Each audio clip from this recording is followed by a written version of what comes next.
Hello students, आज हम BEd second year का 11th पेपर नंबर है 11।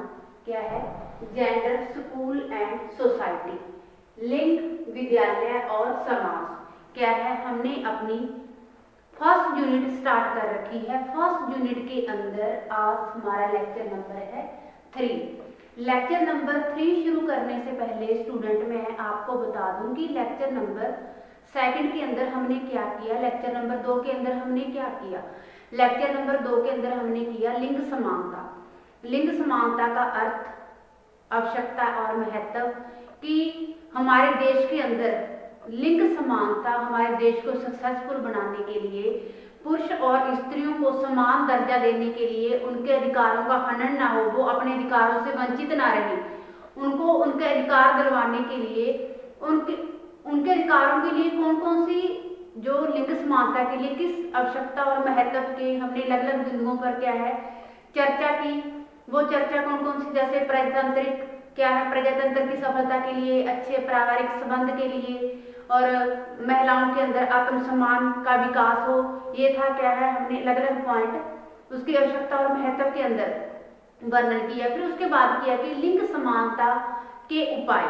लिंग समानता के उपाय कौन कौन थे? जैसे जनसंचार माध्यमों द्वारा जागरूकता पैदा करनी, फिर था परस्पर सहयोग कानून, और था महिला सशक्तिकरण और मुस्लिम समाज की सोच में परिवर्तन।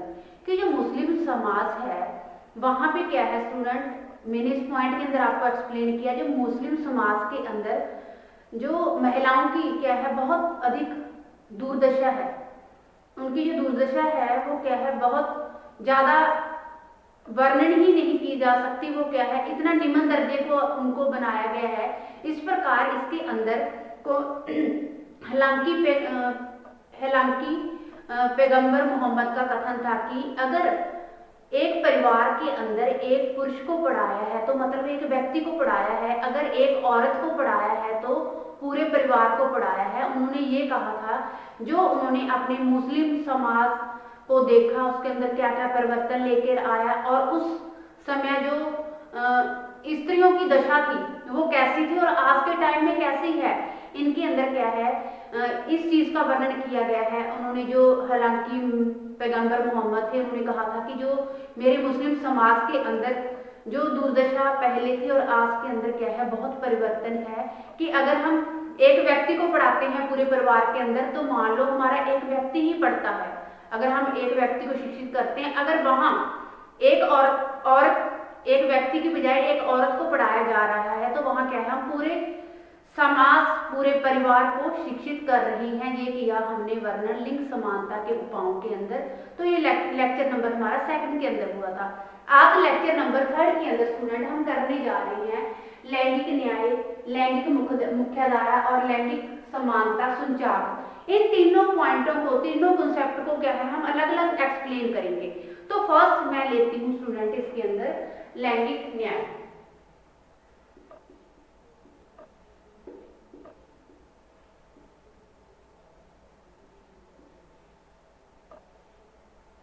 लैंगिक न्याय। अब लैंगिक न्याय के अंदर हम किस चीज के ऊपर डिस्कशन करने जा रहे हैं स्टूडेंट, जैसे पॉइंट ही क्लियर कर रहा है कि लैंगिक न्याय जो है उसके अंदर स्टूडेंट कि जो हमारे समाज के अंदर लड़के और लड़कियां हैं, लिंग के आधार पर उनके साथ कोई भेदभाव न किया जाए।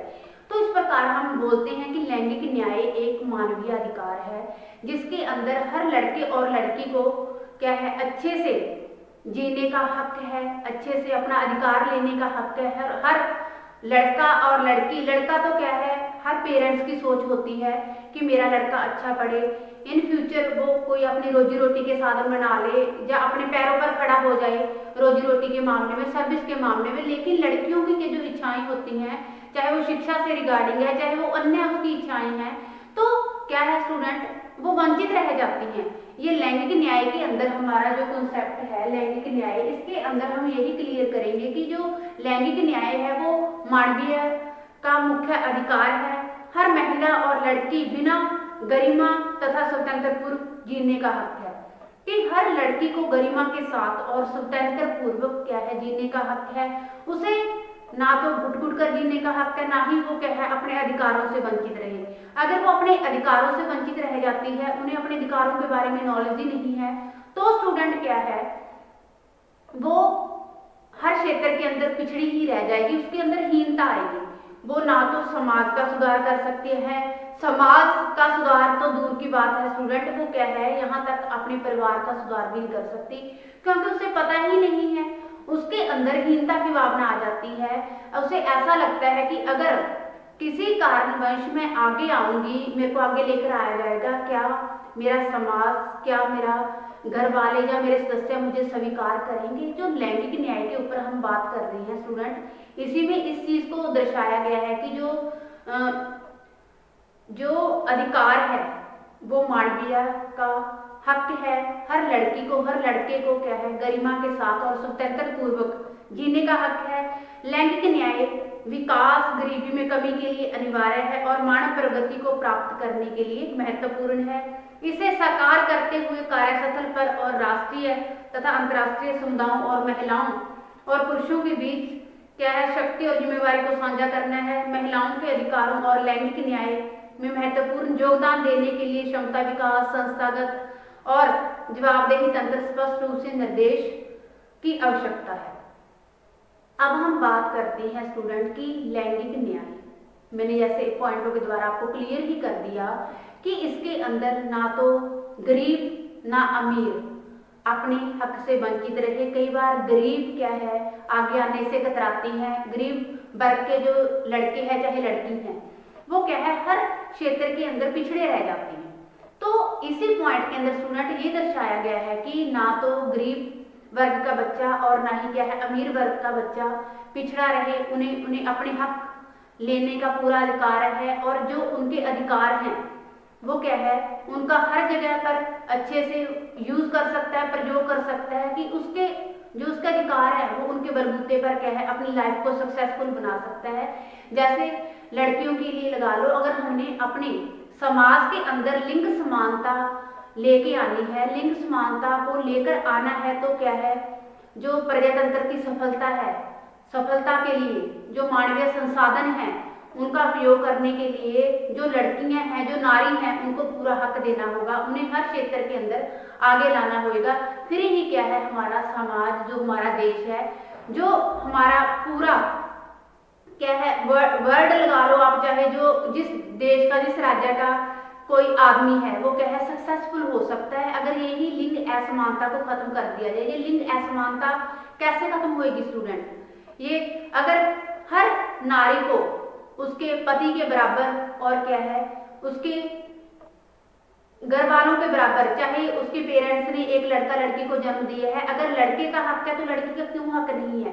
वो क्या है बराबर हर जगह पर इक्वल दृष्टि से देखें उन्हें, और उन्हें चाहे इवन तक कि यहाँ पेरेंट्स की संपत्ति है तो भी लड़के के साथ साथ लड़की का क्या है पूरा हक है। तो लैंगिक न्याय के अंदर स्टूडेंट यही आता है कि उनके उनके अधिकारों से वंचित ना रखा जाए, चाहे वो किसी भी क्षेत्र से है। परस्पर सहयोग हो लड़का और लड़की के अंदर, पति और पत्नी के अंदर, अगर घरेलू कार्यों के अंदर है, चाहे वो बाहर के कार्यों के अंदर है, चाहे वो किसी भी कार्यों के अंदर है, तो वो क्या है परस्पर सहयोग होना चाहिए। अगर बाहर के कार्यों के अंदर है तो पुरुष करता ही है, अगर घरेलू कार्यों के अंदर भी बात आती है तो स्टूडेंट सहयोग, पुरुष का ये हक बनता है कि घरेलू कार्यों के अंदर भी स्त्री को क्या है परस्पर सहयोग दे। तो इस प्रकार लैंगिक न्याय का लक्ष्य है उन नीतियों और आंकलनों में या कार्यक्रमों में योगदान करना है जो महिलाओं तथा पुरुषों के बीच समानता प्राप्त करते हैं। लैंगिक न्याय में हर कोई महिला और पुरुष, लड़के और लड़कियां समान रूप से मूल्यवान है, शक्ति, ज्ञान और संसाधनों के वितरण में समान रूप से साझा करने में सक्षम है। कि उन नीतियों और कार्यक्रमों से है जिसमें हर लड़का और लड़की क्या है बराबर के हकदार हैं और हर क्षेत्र के अंदर अपना प्रॉपर योगदान करने के लिए, चाहे वो लड़का है चाहे वो लड़की है, पूर्ण रूप से सक्षम है अपने हिसाब से।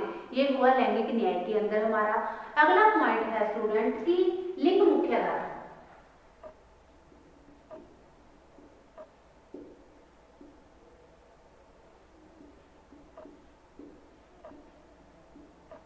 लिंग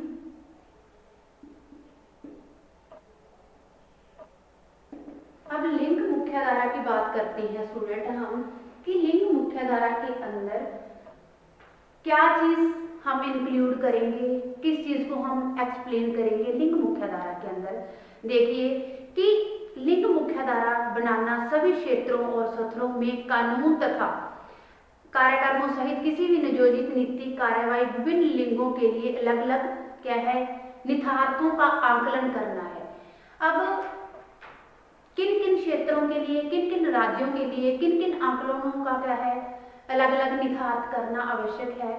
जैसे स्टूडेंट मैं आपको बताती हूँ कि चाहे औरत है चाहे पुरुष है, वो किसी भी क्षेत्र के अंदर अपना क्या योगदान रही हैं, क्या कमा रही हैं, क्या समाज को दे रही हैं, तो उनका क्या है उनके साथ असमानता ना करके समानता के विवरण से उनके जो कामों का, बेशक वो गृहस्थी के अंदर है चाहे गृहस्थी का कोई बड़ा मुखिया है, उनका प्रॉपर लिंग समानता के आधार पर उनका प्रॉपर आकलन किया जाए।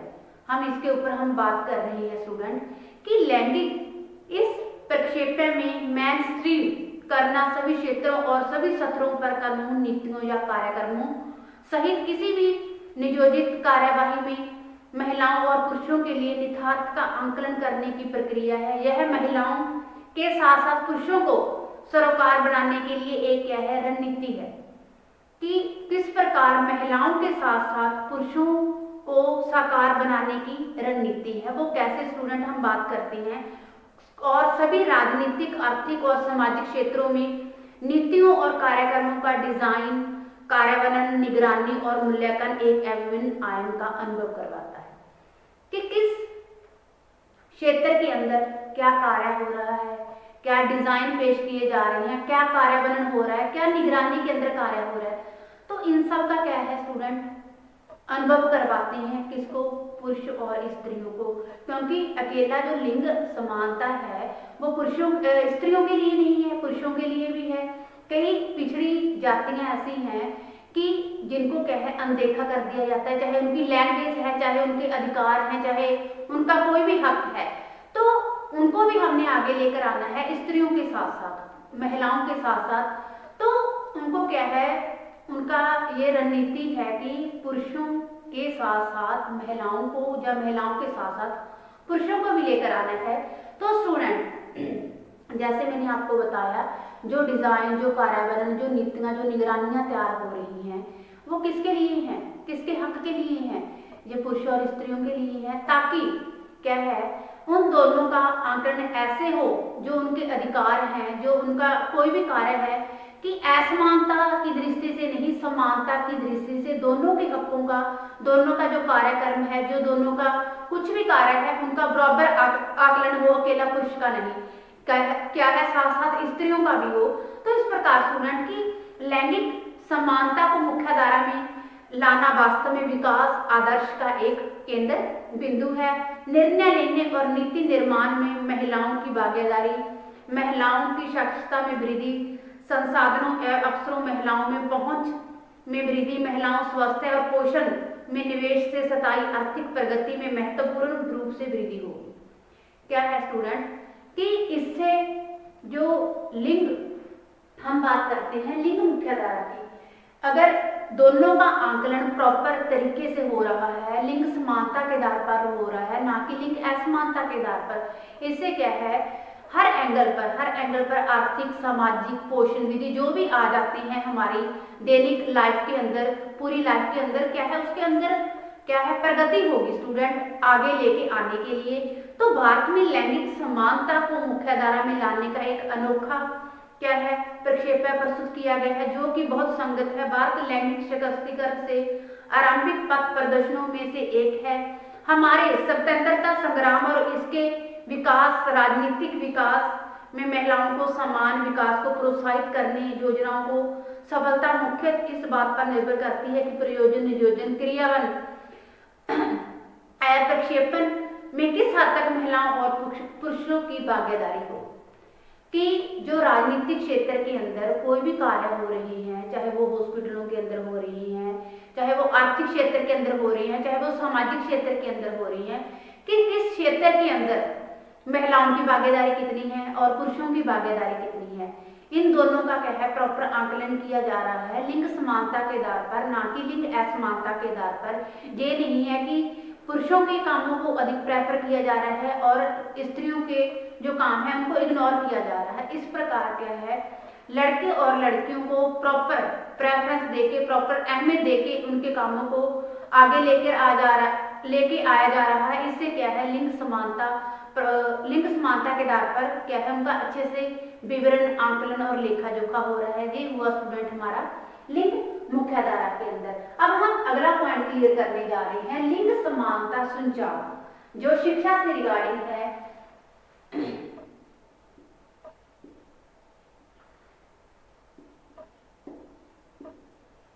लिंग समानता संचार, क्योंकि स्टूडेंट हम 3 पॉइंटों को ही क्लियर कर रहे हैं। जो 3 पॉइंट है इसके अंदर वो कौन कौन से थे, जैसे लैंगिक न्याय हो गया और मुख्यधारा होगी, लिंग मुख्यधारा। और थर्ड पॉइंट आता है कि लिंग समानता संचार, कि वो लिंग समानता संचार के अंदर स्टूडेंट हम किसकी बात करेंगे कि जो महिलाओं और पुरुषों की शिक्षा है उनको क्या है उनका प्रॉपर आकलन किया जाए और प्रॉपर उनका लेखा जोखा किया जाए। इस पॉइंट को हम क्लियर करते हैं कि लिंग समानता संचार का अर्थ है किसी दिए गए संकेतक के रूप में पुरुष मूल्यों के लिए और महिलाओं का अनुपात, कि जो पुरुष के मूल्य हैं और महिलाओं के मूल्य हैं उनका प्रॉपर क्या है संचार, उनका प्रॉपर अनुपात तैयार करना है हमने स्टूडेंट। कि लिंग समानता संचार एक सामाजिक आर्थिक संचार है जिसे आमतौर पर पुरुष और महिलाओं की शिक्षा का सापेक्ष पहुंच को मापने के लिए क्या है बनाया गया है। यह संचार यूनेस्को द्वारा जारी किया गया है। अपने सरलतम रूप में इसकी गणना संख्या में भागफल के रूप में की जाती है। इसका प्रयोग अंतर्राष्ट्रीय संगठनों द्वारा विशेष रूप से विकासशील देशों की प्रगति के लिए किया जाता है। अब बात आती है स्टूडेंट की इसका लेखा जोखा क्या है, पुरुष और महिलाओं को शिक्षा के रूप में क्या है उनका संचार बनाना, उनका लेखा जोखा तैयार करना। और ये किसके लिए तैयार किया जाता है, अंतर्राष्ट्रीय लेवल के लिए, अंतर्राष्ट्रीय जो संगठन है तो उनका विशेष रूप से विकासशील देशों के लिए ये क्या है इनका प्रयोग किया जाता है। तो किसी भी विकास संकेतक के लिए कोई भी संकेत के सापेक्ष लिंग समता संचार का प्रयोग कर सकता है ताकि महिलाओं के लिए पुरुषों के लिए इसका मूल्य विभाजित क्या है किए जा सके। उदाहरण के लिए कुछ यूनेस्को दस्तावेज साक्षरता में लैंगिक समानता पर विचार करते हैं कि यूनेस्को प्राथमिक और माध्यमिक शिक्षा में लैंगिक असमानता को खत्म करने के प्रयासों पर क्या है प्रयोग किया जा रहा है। किसके द्वारा, माध्यमिक शिक्षा आयोग द्वारा और यूनेस्को द्वारा। वो कैसे कि जो लिंग असमानता है, क्योंकि हम यहाँ पे शिक्षा का वर्णन कर रहे हैं स्टूडेंट, वो कहाँ कौन सी शिक्षा, महिला और पुरुषों के शिक्षा का जो संचार है उसको मापने के लिए इसका जो आकलन किया जाता है वो किन के लिए होता है, अंतर्राष्ट्रीय संगठनों विकासशील देशों के लिए। तो ये कौन कर रहा है, संयुक्त राज्य यूनेस्को कर रहा है और माध्यमिक शिक्षा का भी इसका पूरा क्या है योगदान है, ताकि जो पार्शियलिटी हो रही है, भेदभाव हो रहा है, लड़कियों को पीछे रख के लड़कों को आगे किया जा रहा है, ये किसका है, किसके लिए है, सारा क्या है जो लिंग असमानता को दूर करने के लिए इसके प्रयास किए जा रहे हैं। लिंग समानता को क्या है दूर करने, लिंग समानता को नजदीक लेके आने का, हमारे देश को सक्सेसफुल बनाने का, हमारे देश को ऊंची बुलंदियों तक लेके जाने का क्या है पूरा प्रयास किया जा रहा है। अब इसके अंदर स्टूडेंट कुछ उद्देश्य और सीमाएं हैं। इसी पॉइंट के अंदर हम बात कर रहे हैं उद्देश्य, इसी का है पॉइंट उद्देश्य। क्या उद्देश्य है, जो लिंग समानता संचार है, जो क्या है स्त्री और पुरुषों की शिक्षा की समानता का संचार है, इसका क्या उद्देश्य है, मेन पर्पस क्या है इसका, हम इसके ऊपर डिस्कशन करते हैं कि लिंग समानता, सूचक शिक्षा में भागीदारी, लड़के और लड़कियों के लिए उपलब्ध लड़कियों के संबंध में शिक्षा के अवसरों में लिंग समानता की दिशा में प्रगति करना। कि शिक्षा के अंदर लड़के और लड़कियों की भागीदारी क्या है, उनको आगे लेके आने का, हमारे देश को सक्सेसफुल बनाने का इसका मेन पर्पज है। इसी के लिए क्या है, प्रयास किए जा रहे हैं। अगर शिक्षा के द्वारा लड़के और लड़कियां आगे आएंगे तो इससे क्या है, अनपढ़ता खत्म होगी, हमारा देश क्या है ऊंची बुलंदियों पर जाएगा। इससे क्या है, पुरुष के बराबर स्त्री औरत कंधे से कंधा मिलाकर क्या है काम करेंगे। इस प्रकार स्टूडेंट इसका मेन पर्पज यही है कि लड़के और लड़कियों के लिए उपलब्ध संबंध में शिक्षा के अवसरों में लिंग समानता की दिशा में प्रगति करना है। कि भेदभाव को खत्म करके क्या है, जो हमारे देश के अंदर स्त्रियों की दशा क्या थी, शोचनीय थी, उन्हें हर अधिकार से वंचित किया जा रहा था। उनके जो मानव अधिकार हैं, मानवीय अधिकार हैं, हर औरत का, हर लड़की का हक बनता है, उनका हनन किया जा रहा था, उन्हें पीछे धकेला जा रहा था। इससे क्या है, एक तो जनसंचार के जो साधन हैं, जनसंचार के साधन कौन से हुए, जैसे न्यूज़पेपर, रेडियो, टेलीविजन, दूरदर्शन के द्वारा क्या है लड़कियों को हर क्षेत्र के अंदर हर कार्य को दिखाकर कि लड़कियां किस जगह पर कैसे कम है, उनको क्या है ये जागरूक किया जा सकता है, उन्हें प्रोत्साहित किया जा सकता है। तो इस प्रकार स्टूडेंट